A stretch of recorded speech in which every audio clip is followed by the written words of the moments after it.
Well, I'd love if you could explain Park Place payments as if we just met for the first time in this beautiful virtual park.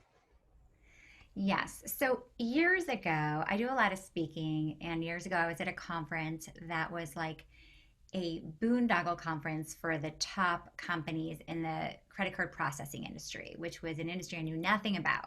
And it's basically any business that accepts credit cards, from your hair salon to your dry cleaner to your dermatologist, has this middleman between Amex, MasterCard, Visa, and the business. And today, the middleman is basically 40,000 white men who are a lot like used car salesmen. And so this was a conference for the top performers. And all these guys showed up on private planes. And I said to them, "Where are the women? Where are the people of color?" And they kind of laughed at me and said, "There are none." So I thought, okay, one day I'm going to come back and crush these guys. But I'll do it when I'm 60 or 70. Like, I don't need to do it today.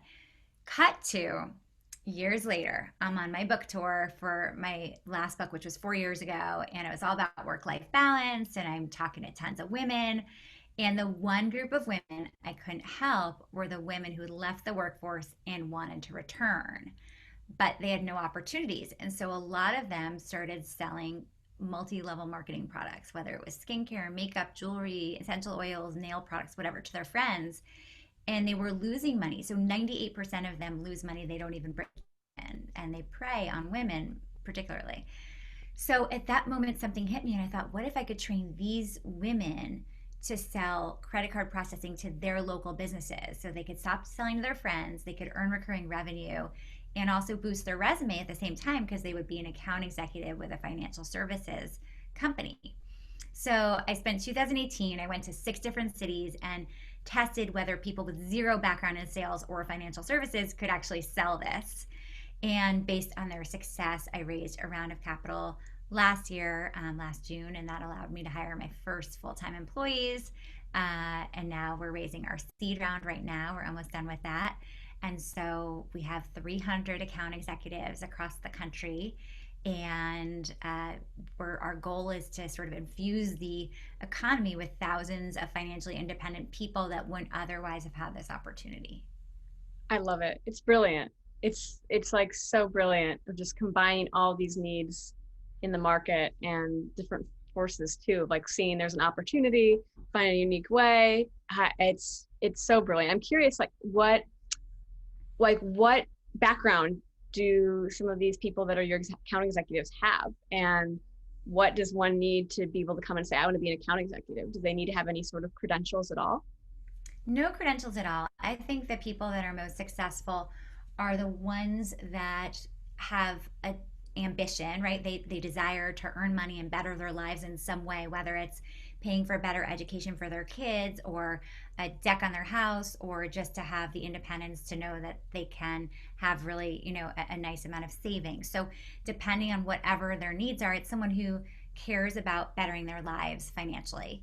And then the second thing is someone who is comfortable having conversations with anyone. They're not afraid, to just strike up a conversation with their dry cleaner or their hairstylist or whoever it is. And so those are the two characteristics that make people successful. And we have such a variety. We have a former newscaster, we have former flight attendants, we have a doctor, we have a McDonald's manager, we have an Olympic gold medalist. We have marketing executives, teachers. I mean, every different field you can imagine, we have. Wow. And our job is to create a community out of those people and to also help them reach their financial goals. Wow. And has anything changed for you and your business in 2020 due to the nature of the pandemic and some of the challenges of meeting in person? Or tell me a little bit more about how you've managed the uncertainty and the unexpected nature of this year. Well, one thing that obviously it was really scary. So back in March, we went from, I remember we were at this conference, it was Alt Summit, probably the last conference that existed until this, before this happened, because it was actually in early March. And then suddenly the world shut down, and we were all immediately working from home. And we have an office we used to go to every single day. So all my full time employees were working from home suddenly, including me. And on top of it, we were worried about just what would happen to our merchants because they're all retailers. Now, what really helped us is we have a lot of kind of unsexy businesses, which are my favorite kind. So we have HVAC companies and contractors and plumbers and dentists and veterinarians, a lot of essential businesses that have weathered the storm really well. So even in like our worst month, our merchants were processing 70% of their normal transactions, which was great. So the other thing that really helped our business, in addition to having unsexy accounts, is that we also saw this switch to contactless payments. So if you don't already have Apple Pay, you're going to want to download it on your phone, and you're not going to want to have to give over your credit card because it's not sanitary during COVID. Yeah. So all of these businesses that used to say, okay, well, I'll eventually switch to accepting Apple, contactless payments, Apple Pay, Google Pay, had to immediately make this switch. So it's kind of like if you're going to switch anyway, switch to Park Place, which has better service and fairer pricing. So that helped Okay. us. That's And then awesome. the third piece of it is we have more people in this country that are financially vulnerable than ever before. And so we are an opportunity for people that suddenly have to stay home with their kids because their kids are in Zoom school Mhm. and need an opportunity that they can do from home. So that's also helped us. That's great. Did you see a surge in interest in account executives then?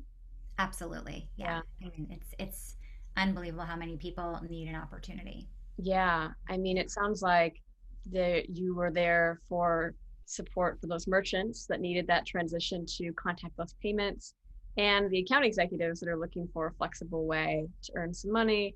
And also, it seems like a great way to be engaged in your community, right? To get to know the local plumber or the HVAC person. And It's such a great point because like we have one mom in particular who's now like has all the accounts on her main street and she loves walking around town with her kids and saying that's mom's client, that's mommy's client, and it's really cool. So, a lot of our account executives end up going to the Chamber of Commerce meetings. They become a staple of their community and are known as the payments person in their community. So there's a lot of benefits that way. It's a well-respected position once you have a critical mass of accounts.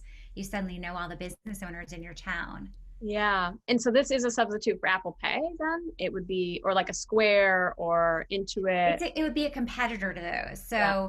So we basically sell the credit card processing, which involves either a standalone terminal or it's online payments. So Awesome. yeah. Well, tell me, like, what's the oddest merchant you serve? Like something like, wow, I didn't even know that was a thing, or just something that kind of I would say like our oddest is probably also our most popular, who's Dr. Pimple Popper. So I don't know if you're familiar with her. oh, She's like a huge star, and there's half the world loves watching people pop pimples, and half the world, like me, can't bear watching it. But there is a huge fanatical following, and she's become this reality star. She was like reality star of the year last year, so she has her own show. I think it's on TLC, and she has a really popular dermatology practice, and so she uses Park Place for her dermatology practice. But oh she's my a God. very high profile client. We just got a client who does mailboxes, so they do standalone mailboxes. It's fun, actually. I love this question because I get so excited about these really obscure.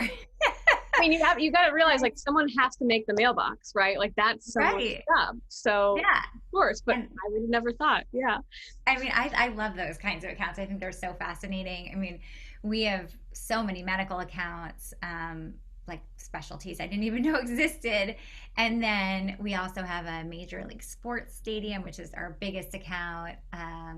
We have a wide variety. So it really runs the gamut. A lot of it is like what's in a town, right? So be like a hair salon, a bookstore, a veterinarian, a doggy daycare place, and a bunch of doctors because everyone has a dentist, a doctor, etc. And so they start by selling to the people they already know.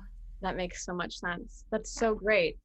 And when you're not, I think we should leave the park. I think someone's trying to get the bench. Okay.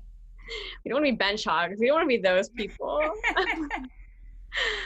So I'm gonna leave the park here. I mean, you're welcome to stay. You can, if you want to stay in the I park. don't like to be in parks alone. Yeah. Oh my gosh. I hear you there. Anything that you want to share about Park Place payments or what's her story or anything else that you'd want our audience to hear from you? Well, if there's any people out there that need help with their credit card processing, they can contact us at Park Place Payments. And if there are people that need an opportunity to earn recurring revenue, then they should also contact us at Park Place Payments.